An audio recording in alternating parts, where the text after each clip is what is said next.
कुछ दिनों से मेरी माँ का व्यवहार काफ़ी बदल गया था। पहले तो वह हमेशा घर के कामों में व्यस्त रहती थी, लेकिन अब वह अपना ज़्यादातर समय कमरे में बंद होकर बिताने लगी थी। कभी कभी वह कमरे से बाहर आती तो ताला लगाकर जाती। मुझे यह बहुत अजीब लगता और धीरे धीरे मैं इस बात को लेकर चिंतित हो गया। मुझे समझ में नहीं आता था कि आखिर माँ को ऐसा क्या हो गया है कि वह हमसे दूर रहने लगी है। एक दिन जब माँ कमरे से बाहर गई थी, मैंने चुपके से उनके कमरे का दरवाज़ा खोला।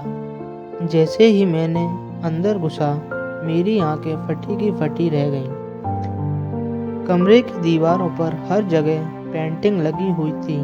कई रंगों से चित्र थे, कुछ फूलों के, कुछ प्राकृतिक दृश्य और कुछ तो ऐसे थे जो सिर्फ माँ की भावना को ही और सोच को ही प्रकट करते थे। मुझे याद आया कि मेरी माँ हमेशा से शांति और सौंदर्य की ओर आकर्षित होती थी, लेकिन मैंने कभी नहीं सोचा था कि वह इस कला के क्षेत्र में इतनी गहरी रुचि रखती होगी। मुझे समझ में नहीं आया कि यह पेंटिंग उन्होंने कहाँ से बनाई। उनके पास तो हमेशा घर के कामों की ही कमी रहती थी। फिर इन रंगों और चित्रों का यह संग्रह कहाँ से आया? मैं कुछ देर वहाँ खड़ा सोचता रहा और फिर चुपके से माँ के पास गया। माँ, यह सब क्या है? मैंने उसके पास जाकर पूछा। माँ एक पल के लिए चुप रही, फिर धीरे धीरे मुस्कुराते हुए बोली, बच्चे, तुमने देखा, यह मेरी तस्वीर है। पर माँ, तुमने हमें कभी नहीं बताया कि तुम इतनी अच्छी चित्रकार हो। यह सारी पेंटिंग इतनी सुंदर हैं। क्या तुम हमें पहले ही बता सकती थी? मैंने आश्चर्यचकित होकर पूछा। माँ की आंखों में एक हल्की सी नमी थी। उन्होंने अपनी कहानी शुरू की। बचपन में मुझे पेंटिंग का बहुत शौक था, लेकिन तब हमारे घर में पेंटिंग के लिए कोई जगह नहीं थी। मेरे माँ बाप हमेशा कहते थे कि घर का काम करो, यही काम आएगा। मेरी जिंदगी का उद्देश्य हमेशा यही था कि घर को साफ सुथरा रखूं और परिवार की देखभाल करूं। फिर शादी हुई तो ससुराल की जिम्मेदारियां और बच्चों की देखभाल में ही इतना समय निकल गया कि कभी अपनी कला के लिए वक्त ही नहीं मिल पाया।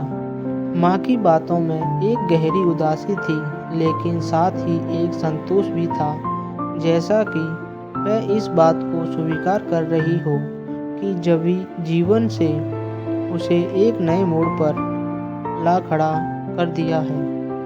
वह आगे बोली, जब तुम बड़े हो गए और अपनी ज़िंदगी में व्यस्त हो गए, तो मुझे लगा कि अब मुझे अपनी रुचियों को फिर से जीने का समय मिल गया है। मुझे लगा कि मैं थोड़ी तो अब अपनी जिम्मेदारियों से मुक्त हूँ, इसीलिए मैंने अपने दबे शौक को फिर से जीना शुरू कर दिया। मैंने हमेशा से सोचा था कि, और मुझे विश्वास भी था कि एक दिन मैं यह सब बिना किसी डर के साथ कर सकूंगी। आखिरकार उम्र के इस पड़ाव में मुझे यह मौका मिल ही गया और मैं अपने आप को बहुत खुशकिस्मत मानती हूँ। वरना मुझ जैसी कई तो बस मन में ही मन में लिए जी रही थी, और इस उम्र तक आते आते तो सारे शौक ही मर जाते हैं। मुझे समझ में आया कि माँ की चुप्पी और कमरे में ताले लगाने के पीछे एक गहरी कहानी छिपी हुई थी, जो उन्होंने अपने जीवन के सफ़र में कभी किसी को नहीं बताई। मुझे यह समझ आया कि माँ को अपनी इस कला को जिम्मेदारियों के बोझ तले दबाना पड़ा, और साथ ही यह भी सिखाया कि अपना कर्तव्य किस तरह से निभाया जाता है। अपने लिए तब जिया जब सभी जिम्मेदारियों को अच्छे से निभा दिया।